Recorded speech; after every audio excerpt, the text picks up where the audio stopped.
Assalamualaikum teman-teman. Perkenalkan, nama aku Sakila Lailatul Jannah dari kelas RC1 PGSD dengan nomor NIM 221425.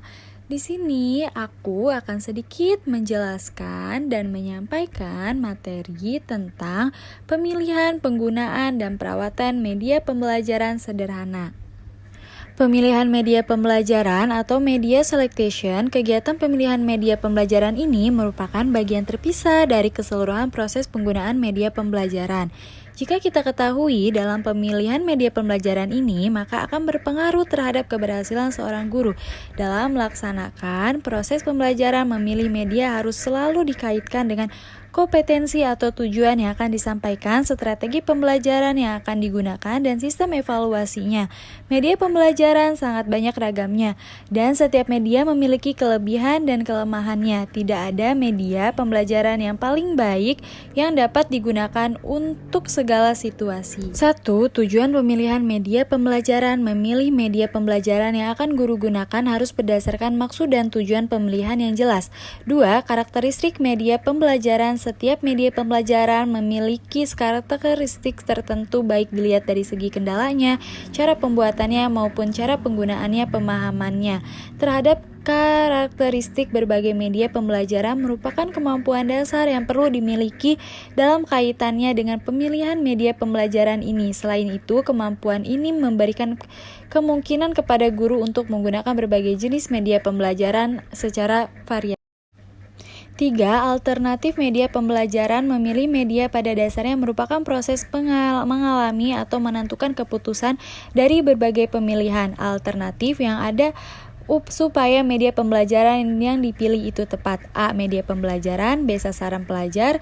C. Tingkat keterbacaan media atau reliability. D. Situasi dan kondisi. E. Objektif. B. Penggunaan media pembelajaran. Media pembelajaran yang dapat diklasifikasikan ke dalam media pembelajaran sederhana dalam hal ini yaitu media visual yang tidak diproyeksikan, khususnya dikelompokkan media grafis dan media 3 dimensi, yaitu model dan realita.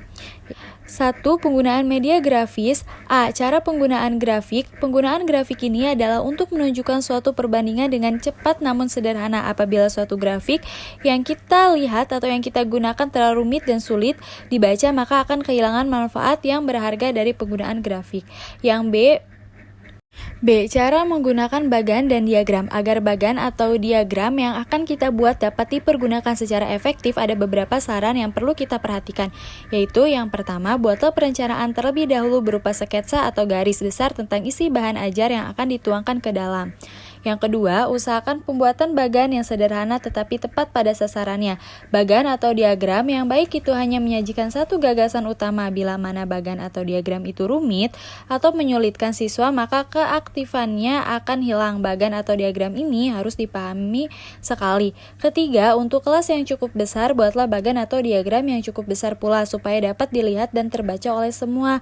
Yang keempat adalah buatlah bagan atau diagram di situ semenarik mungkin, misalnya dengan menggunakan warna yang kontras untuk menimbulkan kesan menonjol atau penekanan baik pada huruf. Yang kelima, warna yang digunakan jangan terlebihan, tetapi warna-warna tersebut perlu disesuaikan supaya harmonis dan menarik perhatian siswa. Poster yang baik sifatnya harus dinamis, sederhana, menarik perhatian, dan tidak memerlukan pikiran siswa yang terlalu terperinci dan rumit. Apabila tidak demikian, akan hilang kegunaannya pada prinsip penggunaan poster. Dalam proses pembelajaran dimaksudkan untuk menyampaikan gagasan dalam bentuk ilustrasi gambar yang diseradakan dan dibuat dalam ukuran besar dengan tujuan menarik perhatian siswa, membujuk atau memberikan motivasi dan memberikan peringatan. Yang D. Cara menggunakan kartun atau karton. Merupakan media pembelajaran yang cukup unik untuk menyampaikan pesan atau gagasan yang terkait dengan bahan ajar kepada para siswa kelas akan terlihat segar dan menyenangkan apabila kita menggunakan media kartun, sebab kartun biasanya memiliki ciri-ciri yang khas, misalnya menggunakan gambar-gambar yang lucu dan berisi humor-humor yang bertujuan. Kartun akan membuat para siswa senang dan tertawa dengan humor dan kelucuannya, namun terarah pada tujuan pembelajaran yang ingin dicapai. Dengan penggunaan kartun ini dapat memberikan motivasi dan menarik perhatian siswa serta dapat menumbuhkan minat pelajar. Suatu topik kartun yang hangat dan cocok dengan tujuan pembelajaran bisa kita gunakan sebagai pembuka diskusi kelas yang cukup efektif. Dimensi media tiga dimensi yang sering digunakan dalam kegiatan pembelajaran diantaranya yaitu model dan realita media. Model ini merupakan tiruan dari beberapa objek nyata, seperti objek yang terlalu besar, objek yang terlalu jauh, objek yang terlalu kecil, objek yang terlalu mahal, objek yang jarang ditemukan, atau objek yang rumit untuk dibawa ke dalam kelas dan sulit dipelajari. Siswa wujud aslinya media model terdiri atas model padat yaitu solid model, model penampang yaitu ketuai model, model yaitu build model, dan model kerja yaitu working model. Penggunaan benda atau objek nyata ini bisa dilakukan melalui kegiatan pemeran kelas atau sekolah menggunakan media tiga dimensi, baik media model atau tiruan maupun benda atau realita. Beberapa hal yang perlu dipertimbangkan antara lain: yang pertama, gunakan objek tersebut. Yang kedua, gunakan hanya objek-objek yang tepat atau cocok. Yang ketiga, apabila menggunakan beberapa objek, hendaknya objek tersebut satu. Yang keempat, perhatikan bentuk dan ukuran objek yang digunakan. Kelima, jangan terlalu banyak memberikan. Yang keenam, doronglah para siswa untuk bertanya, berdiskusi, atau memberikan tanggapan atau kritik, sebab dengan kegiatan tersebut siswa akan belajar lebih aktif. Nah, baik, yang terakhir ada kesimpulan. Yang pertama, media pembelajaran sederhana adalah jenis-jenis media pembelajaran yang relatif mudah dibuat serta harganya lebih murah. Namun demikian, sederhana tidaknya suatu media tersebut sebenarnya tergantung pada kondisi. Yang kedua, pemilihan media pembelajaran pada hakikatnya yang merupakan proses pengambilan keputusan yang dilakukan oleh yang lebih tepat digunakan dan sesuai dengan tujuan pembelajaran, sifat materi yang akan disampaikan, strategi yang digunakan, serta evaluasinya. Adanya pemilihan media ini disebabkan sangat banyak dan bervariasi jenis media dengan karakteristik yang berbeda-beda.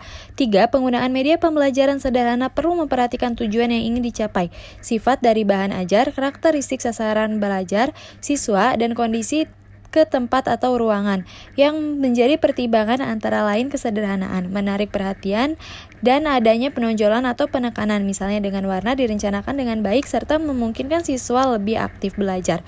Yang terakhir yaitu yang keempat, untuk pemeliharaan media pembelajaran agar awet dan dapat digunakan lebih lama, perlu diupayakan berbagai cara, baik secara teknis, misalnya dengan memberi bingkai pada media grafis yaitu mounting frame, terus maupun yang lebih ideal yaitu penyediaan tempat atau ruangan secara khusus untuk menyimpan berbagai jenis media pembelajaran. Alhamdulillah, penyampaian materi sudah selesai. Semoga ilmu yang kita pelajari dapat berguna untuk kedepannya.